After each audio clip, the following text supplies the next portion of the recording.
أعوذ بالله من الشيطان الرجيم وإن تعجب فعجب قولهم أإذا كنا ترابا أإنا لفي خلق جديد أولئك الذين كفروا بربهم وأولئك الأغلال في أعناقهم وأولئك أصحاب النار هم فيها خالدون ويستعجلونك بالسيئة قبل الحسنة وقد خلت من قبلهم المثلات وإن ربك لذو مغفرة للناس على ظلمهم وإن ربك لشديد العقاب ويقول الذين كفروا لولا أنزل عليه آية من ربه إنما أنت منذر ولكل قوم هاد صدق الله العظيم وبلغنا رسوله النبي الكريم ونحن على ذلك من الشاهدين والشاكرين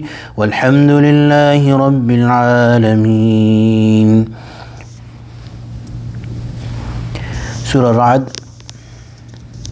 Allah subhanahu wa ta'ala in the first four ayat that we've already done, Allah subhanahu wa ta'ala has pointed towards some signs of His perfect wisdom, control, knowledge. And if a person thinks about it, they arrive at the conclusion that there is some creator, there is some God who is running the system, and not everything is happening on its own. Then Allah subhanahu wa ta'ala is saying to the Prophet sallallahu alaihi wasallam, وَإِن تَعْجَبْ فَعَجَبٌ قَوْلُهُم. If you wonder, then wondrous indeed is their saying. أَإِذَا كُنَّا تُرَابًا. Is it that once we are dust, أَإِنَّا لَفِي خَلْقٍ جَدِيدٍ, we are to be created anew, afresh. أُولَٰئِكَ الَّذِينَ كَفَرُوا بِرَبِّهِمْ. They are those who have disbelieved in their Lord, done kufr. وَأُولَٰئِكَ الْأَغْلَالُ فِي أَعْنَاقِهِمْ. And they are those who shall have shackles around their necks. وَأُولَٰئِكَ أَصْحَابُ النَّارِ. And they are the people of the hell, the fire. هُمْ فِيهَا خَالِدُونَ. Therein they are going to stay forever. So the kuffar, they came with the Prophet sallallahu alaihi wasallam to the Prophet sallallahu alaihi wasallam, and these are the three common things that they brought before the Prophet sallallahu alaihi wasallam. And Allah subhanahu wa ta'ala is saying that if something makes you wonder, this is wondrous, this is ajib, this is a weird thing that they are bringing forth when they say that once we have died. And this is also mentioned in another place in the Quran, that they say that there is this person. They said to the Prophet, about the Prophet ﷺ, that there is this person. You know what he says? He says that when you die and you become dust and clay, Allah will give you life again. Allah will create you again. So Allah subhanahu wa ta'ala is saying that this is a weird thing to say.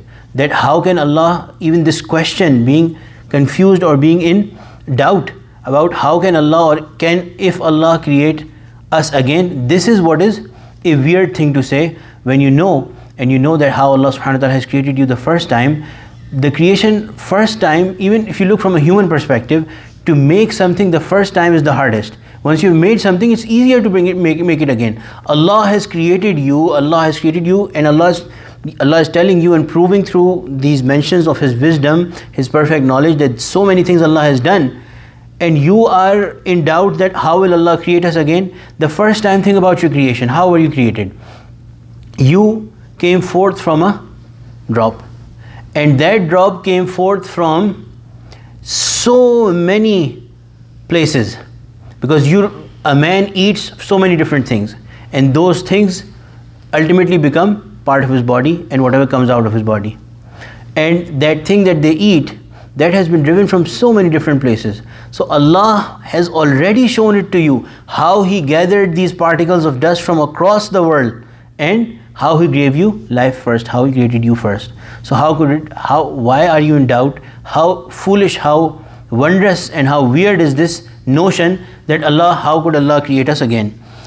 In reality, the reality is أُولَٰئِكَ الَّذِينَ كَفَرُوا بِرَبِّهِمْ. The reality is that these people have done kufr.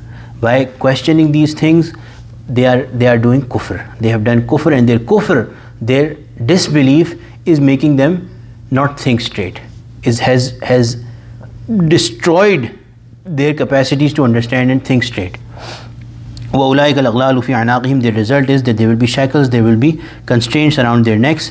وَأُولَٰئِكَ أَصْحَابُ النَّارِ. And it has been decided that these people are among the people of hellfire. they shall remain therein, hum fiha khalidun, they shall remain in there forever. Another question that they said was that this azab that you keep on talking about, why does it not come to us immediately? Why does it not come right away? Bring it forth. Na'udhu billah.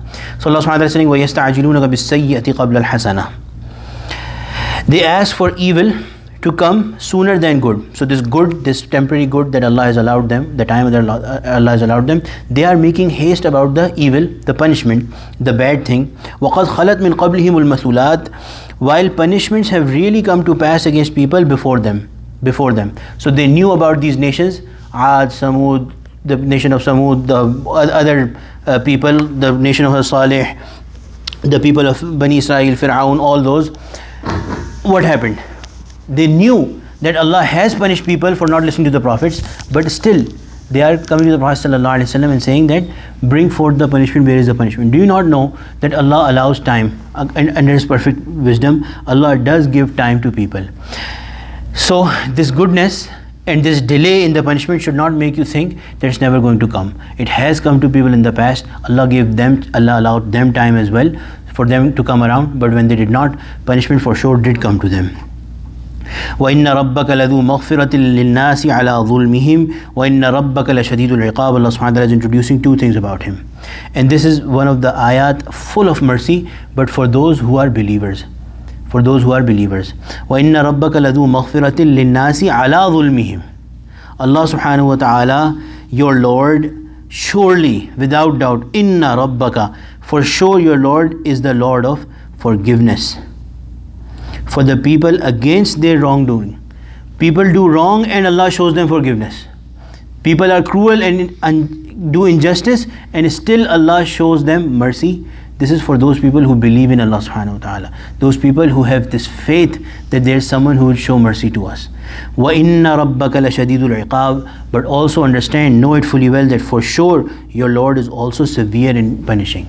So what you do, what you seek from Allah, Allah gives it to you. You do kufr, Allah shows you His quality of being very harsh, very severe in punishment. But if you seek from the mercy of Allah subhanahu wa ta'ala, although you may be sinful, although you may be doing sins, although you may be doing injustice and zulm, but if you have this belief in you at least, that there is my Allah, I listen to my Allah, I believe in my Allah, this is what I have to be doing, although I am doing something wrong. Yes, I am doing this wrong, this thing is wrong, but I have this belief in Allah subhanahu wa ta'ala, then Allah shows mercy to those people. Inna rabbaka ladhu maghfiratin linnasi ala dhulmihim. Forgiveness is for those people even upon their injustices, but who consider Allah their Lord. Third thing, so don't think that this azab is not coming, then it's never going to come. Again, this is a weird thing to say. You know from the past stories that azab has come. وَيَقُولُ الَّذِينَ كَفَرُوا لَوْلَا أُنزِلَ عَلَيْهِ آيَةٌ مِّن رَبِّهِ. And the disbelievers say, the third thing that they say is, why is it that no sign has been sent down to him from his Lord? So by this they meant the specific sign that they are looking for. The signs that Allah and logic, even if you take it down to the level of human beings, the human logic, those signs that are enough for the human logic, they have been given. And Allah has not left anything in that regard. The Prophet ﷺ, so many mu'jizat that we keep on talking about the Prophet ﷺ, which prove that he is the true Prophet of Allah subhanahu wa ta'ala. But when somebody does not have to listen, Allah has given us this mind that we can come up with something new all the time. That show us this, then we'll do. Show us this, then we'll believe. If that sign comes, then they're going to say something else. So Allah is not going to, na'uzu billah, play in their hands. Allah is going to show what Allah in His perfect wisdom considers appropriate and necessary for the Prophet ﷺ. So the biggest mu'jiza of the Prophet ﷺ is the Quran. An ummi, unlettered prophet who has never went to a school, never formally been educated, does not even know how to read or write, even cannot read his own name, and Allah is giving him on his tongue such words of wisdom, such accurate account and details of the things of the past. So many things are being expressed. Is this not miracle enough for you? Is this not enough for you that he is a prophet of Allah subhanahu wa ta'ala? But no, they will come and they will say, show us this sign, then we'll believe. This particular sign, show us this sign, then we'll believe. Allah is not going to do that. And tell them, innama anta mundir. My job is not to keep on showing you miracles. My job is to be a nadhir, to warn people, I'm not going to punish you. I'm not going to decide when the punishment is coming. My job is to only warn you and knock some sense into you. You listen, it's your own benefit. If you don't listen, na'udhu billah, my Allah is ghani, and my Allah has not made you what? Responsible about your goodness, that I am going to be held accountable, that why did these people not believe. My job is to deliver and warn. وَلِكُلِّ قَوْمٍ هَادٍ, and for every people, the principle of Allah subhanahu wa ta'ala is that for every group of people, for every nation, for every ummah, Allah subhanahu wa ta'ala has sent somebody who will guide them. But it is a guide. It is not going to force them or push them towards the right direction with force. No, that is not the job of a Nabi, that is not the job of a Had or a guide. They only tell them, they only give them good news if they do good. They only give them warnings that if you don't listen, such and such is the punishment. You can look in the past. But that is the job of a Nabi, and that job the Prophet ﷺ is doing. For that, he does not have to keep on bringing forth new miracles, new mu'jizat every day based on your demand. May Allah subhanahu wa ta'ala make us the people of Quran. Ameen ya Rabbal Alameen. May Allah subhanahu wa ta'ala make us those who are special and accepted ones. Ameen ya Rabbal Alameen. ربنا تقبل منا إنك أنت السميع العليم وتب علينا إنك أنت التواب الرحيم وصلى الله تعالى على خير خلقه سيدنا مولانا محمد وعلى آله وصحبه أجمعين. آمين برحمتك يا أرحم الراحمين.